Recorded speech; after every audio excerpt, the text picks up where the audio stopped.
सबसे पहले all the best. ICSE के इंग्लिश पेपर 1 के साथ जो बोर्ड एग्जामिनेशन 21 को शुरू होने जा रहा है, सीआईएसई ने भी आपको हार्ट फेट कॉन्ग्रेचुलेशंस के साथ बहुत सारे क्लूज, आइडियाज और सजेशंस दिए हैं स्टूडेंट के लिए और इवन टीचरों के लिए कि किस तरह से स्टूडेंट को गाइडलाइंस करने हैं और आखिर उनकी क्या बातें हैं। तो पहली और सबसे बड़ी बात कि इंग्लिश पेपर 1 के साथ आप अपनी बेस्ट शुरुआत करें। उसके लिए सबसे जरूरी है कि आप क्वेश्चन पेपर को अच्छी तरह से पढ़ ले। रीडिंग टाइम को द बेस्ट एवर कंज्यूम करने हैं, याद रखने हैं पॉइंट वाइज। और आपको स्क्रीन पर भी पीछे सीआईएसई का वक्तव्य, सीआईएसई का जो भी ऑफिशियल कमेंट, सजेशन और जो गाइडलाइंस है मैं बताते जा रहा हूं। दूसरी बात साफ साफ बोली गई है कि स्टूडेंट क्वेश्चन के आंसर को पॉइंट वाइज लिखेंगे। मतलब कि question number 1, question number 2, question number 3, question number 4, question number 5 और क्वेश्चन नंबर 1 में यदि 5 में से किसी एक लॉन्ग आंसर वाले क्वेश्चन जो सीआईएसई के पूरे हिस्ट्री में आईसीएसई एंड आईएससी में भी 20 मार्क्स का होता है, इससे ज्यादा मार्क्स का कोई क्वेश्चन नहीं होता है। पहले 25 मार्क्स का होता था, अब 20 मार्क्स का होता है। तो इसको यदि 1 का 1 सेलेक्शन करते हैं तो उसको स्पेसिफाई करें, अच्छी तरह से अंडरलाइन करें और विजिबल हैंड राइटिंग में लिखें। हैंड राइटिंग सबको पढ़ी आनी चाहिए और अच्छी तरह से, मैं बहुत ही खूबसूरत हैंड राइटिंग की बात नहीं कर रहा, लेकिन मैं ऐसी हैंड राइटिंग की बात कर रहा हूं जो कि पढ़ा जाना चाहिए। आपकी बात को समझे। लिखते समय पैसेज को याद रखने हैं कि स्टूडेंट के लैंग्वेज उसके अपने होने चाहिए, बुकिश लैंग्वेज, इंटरनेट के लैंग्वेज और एआई बेस्ड आंसर को सीआईएसई रिजेक्ट करता है। तो इस बात को ध्यान रखने हैं।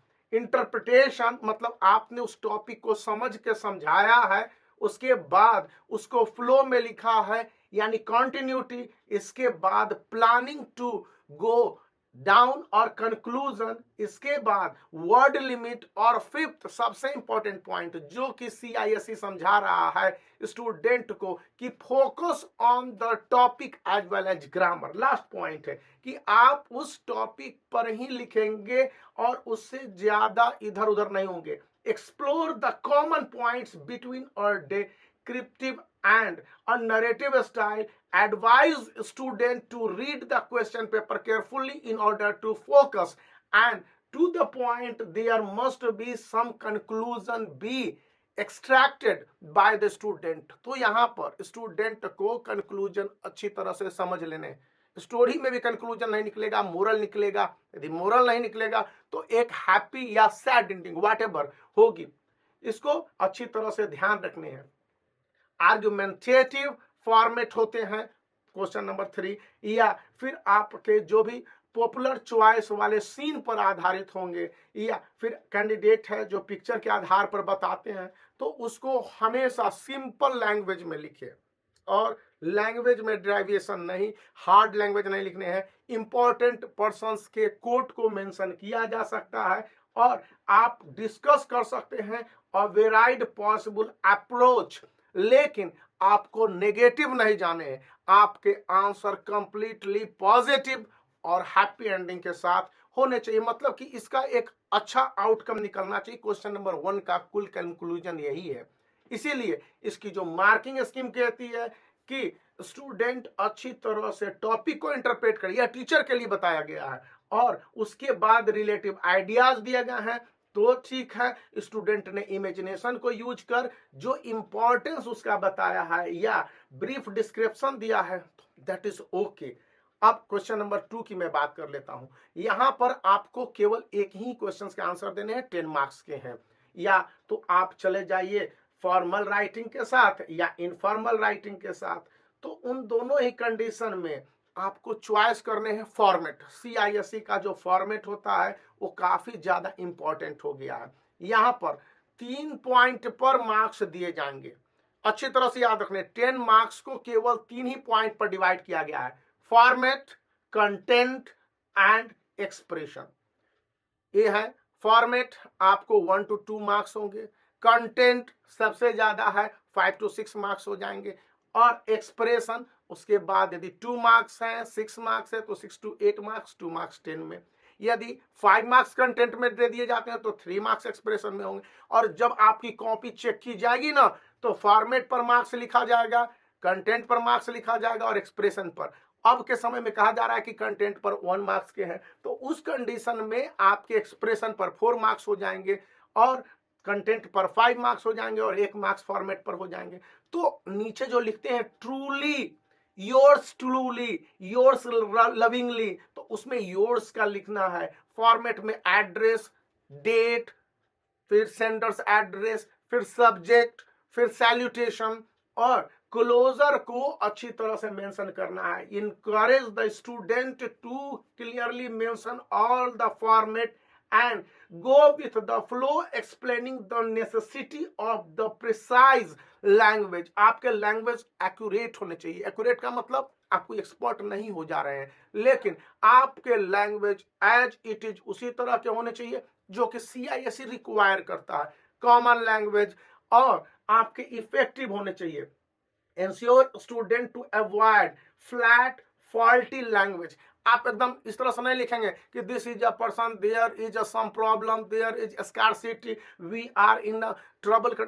इस तरह के फ्लैट लैंग्वेज लिखने के बजाय आपके लैंग्वेज इस तरह से होने चाहिए जिसमें कि the situation goes in this way, we are in the trouble of circumstances. इस तरह के लैंग्वेज को आप लिखेंगे। Read out the format of the examples given. CISE ने स्कूलों को भेज दिया हुआ है फॉर्मेट को, तो आप समझ रहे हैं, और यदि आप नहीं समझ रहे हैं तो इसको आप स्कूल से पूछ सकते हैं। फिर फॉर्मेट के साथ साथ जो एक्सप्रेशन है, यहां पर लैंग्वेज मतलब कि ग्रामर पर मार्क्स काट लिए जाएंगे। सीधी सीधी बात करता है, language as required in a formal letter was not used, informal language and faulty sentences constructions was common। अजीबोगरीब सेंटेंस बना दिए जाएंगे, फ्लो नहीं होगा, ग्रामेटिकल मिस्टेक्स होंगे, तो उसमें आपके मार्क्स काट लिए जाएंगे। CISE जिस तरह के लैंग्वेज को इंस्ट्रक्ट करती है, मैं आपको स्क्रीन पर दिखला दे रहा हूं। ये CISE का मार्किंग स्कीम है जो कि आपको कंटेंट के रूप में दिख रहा है, तो इन बात को अच्छी तरह से याद रखेंगे। थर्ड क्वेश्चंस आते हैं 5 मार्क्स के, जिसमें कि आपको एक ईमेल लिखने के लिए कहा जाएगा और एक नोटिस है। अब इसको लिखने के भी आपके 4 से 5 पॉइंट्स हैं जो कि दिखलाए गए हैं, और CISE बताता है कि सबसे पहले रिमेडियल टॉपिक्स होंगे। रिमेडियल टॉपिक्स मतलब कि टॉपिक सॉल्यूशन ओरिएंटेड होंगे, और इसलिए स्टूडेंट को भी सॉल्यूशन ओरिएंटेड ही ईमेल लिखने हैं और नोटिस लिखने हैं। वर्ड प्रॉब्लम को समझने हैं, क्योंकि अक्सर स्टूडेंट नोटिस में बहुत बड़े बड़े शब्द, फ्लैशी शब्दों को लिख लेते हैं। तो कहता है notice detail were given in a paragraph, candidate did not adhere to the format. केवल फॉर्मेट पर एडहेयर न करें। Date of the event, topic, venue और जो पॉइंट वाइज डिटेल है नोटिस में दिए जाएंगे, वहीं पर ईमेल में आंसर को देते समय फॉर्मेट के साथ साथ पोजीशन, डेट, टाइमिंग, वेन्यू और जो भी प्रोग्राम्स हैं मेंशन होंगे या वर्क मेंशन होंगे, उसको अच्छी तरह से स्पेसिफाई करेंगे। Explain why the detail of the event need to be given in the email and why this should match the notice detail. मतलब ईमेल और नोटिस में आपके कंटेंट में मैचिंग होनी चाहिए। ऑलवेज रिमेंबर, ये आपको कोई नहीं बताया होगा, मैं आपको इसलिए बता रहा हूं कि आप इनको अच्छी तरह से समझ लो और याद रखने हैं। इसी बीच आपको मार्किंग स्कीम दिखलाते हुए दिखला दे रहा हूं कि CISE ने ईमेल के लिए और उससे पहले नोटिस के लिए क्या फॉर्मेट दिया है, आप अच्छी तरह से समझ लो। और इन्हीं के आधार पर जब आंसर और टॉपिक मेंशन कर रहे हो तो कम से कम इतना ध्यान रखना है कि स्टूडेंट कोई मिस्टेक ना करे। जैसे 3 का क्वेश्चन नंबर 1 नोटिस है, तो अच्छी तरह से उसको मेंशन करने हैं। कंज्यूम करो एक पेज और ईमेल लिखो। PTO लिख देने हैं लास्ट में, राइट साइड आपके कॉपी वर्टिकल होते हैं, तो इसको याद रखना है। लेकिन किसी तरह से एरर और मिस्टेक्स नहीं करने हैं। थोड़ी सी भी गड़बड़ी हो गई, उस पेज को उसी समय एक बार क्रॉस कर देने हैं, 2 बार 3 बार क्रॉस नहीं करने और आगे बढ़ जाने हैं। अगर कंटेंट के दौरान आपकी गलती हो जाती है तो थोड़ा सा उसको बस एक लाइन से कट कर देना है, उसको खुरच के ब्लैक करने या वगैरह नहीं करने हैं, 2 पेन के यूज नहीं करने हैं। क्वेश्चन नंबर 4 जो कि आपको एक पैसेज हो जाएगा और पैसेज के आधार पर आंसर लिखने हैं, तो वहां पर जो वर्ड प्रोवाइड किए जाएंगे तो उसके मीनिंग तो आपको अपने आधार पर खोलने होंगे। ये तो सीआईएससी बताएगी किस तरह के वर्ड हैं, एंटोनिम्स है, सिनोनिम्स है और उसको करने हैं। लेकिन याद रखने हैं कि पैसेज के आंसर जो 1 मार्क्स 2 मार्क्स के होते हैं, उसमें पैसेज से आंसर को लेने के बाद आप उसको देखेंगे कि किस तरह से वे आंसर जस्टिफिकेबल है, क्योंकि यहां पर जो 2 में 2 मार्क्स उन्हीं स्टूडेंट को दिए जाएंगे। सीआईएससी कहता है कि उसमें वोकेबलरी वाले पॉइंट एमसीक्यू बेस्ड होते हैं, तो सही मार्क्स, गलत तो गलत मार्क्स। लेकिन उस यहां पर बताया जाता है कि जो पैसेज के आंसर होते हैं उसको लिखते समय कुछ वैल्यू पॉइंट्स होते हैं, जो 2 का क्वेश्चन नंबर 2 होगा या 3 होगा या ABCDE करके आता है ना ट्यूब में, तो उसमें यदि वैल्यू पॉइंट मिले तो आपको मार्क्स दे दिए जाएंगे। यहां पर कहा गया है कि adequate practice in adjusting the value point taken from the extract given और unseen passage given students to read and make a proper choice based on the reading and understanding of the topic। CISE बोल रही है, एक कोई भी language मेरे अपने नहीं है, जो CISE ने बोला मैं आपके साथ एज इट इज रख दे रहा हूं, और आप इसको CISE को भेज के पता भी कर सकते हो। CISE कह रही है कि स्टूडेंट्स कैंडिडेट, वो यूज कर रही word, did not keep to the word limit, मतलब ये 50 मार्क्स 50 वर्ड वाले जो प्रेसी राइटिंग है उसको लेकर कहता है कि they use more than 50 words to write the precis, student left out article to reduce the word counts.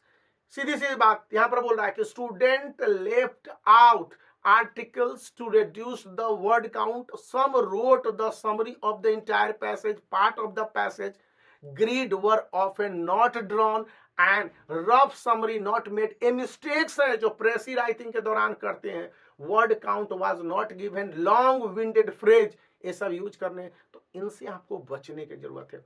Ensure किया जाना है स्टूडेंट को कि आप वर्ड काउंट पढ़ रहिए, जो प्रेसी लिख रहे हैं तो उसके जस्ट पॉइंट या पार्ट ऑफ द प्रेसी लिखने के लिए कहा गया पैसेज का, तो उस पैसेज के उसी पॉइंट से आपको मेन हाईलाइट जो टॉपिक्स हैं उसको प्रेसी के रूप में मेंशन करेंगे। Ensure that detail sequence and expression mentioned in the topic be cleared, अच्छी तरह से होता है। कैंडिडेट स्टूडेंट यहां पर बात कर रहा है, focused more on the using of exact point from the passage would be of at least 3 to 4।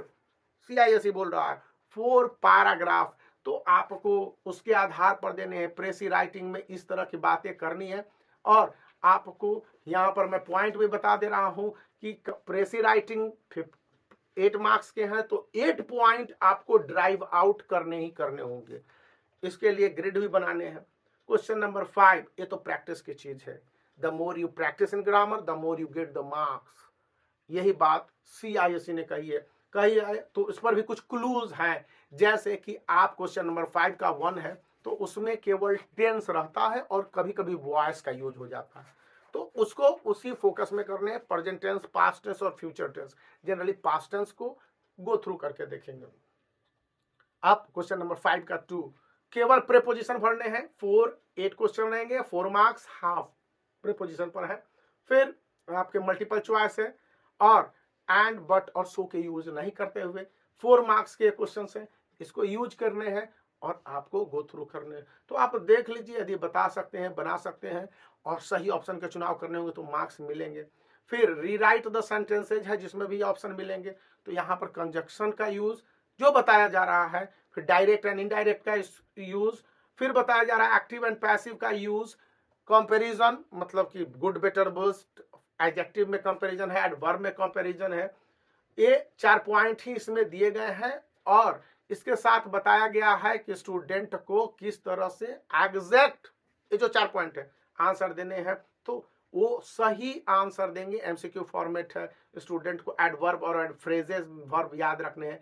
Importance of understanding the rule of synthesis of sentence, फिर analysis of sentence, subject verb, agreement और connector, long connector, combined connector, either और, neither nor, but also, ये सारे points याद रखने हैं। कुछ है नेवरदलेस, अनलेस, अनटिल, इस तरह के नेगेटिव जो कनेक्टर्स हैं, इसको ध्यान में रखते हुए आपको करने हैं। और मैं समझता हूं कि CISE की ये पॉइंट जिसको स्कूलों में बताया गया आपके लिए काफी उपयोगी है। तो आप वीडियो को लाइक कर सकते हैं, चैनल को शेयर कर सकते हैं और सब्सक्राइब करना याद रखिए।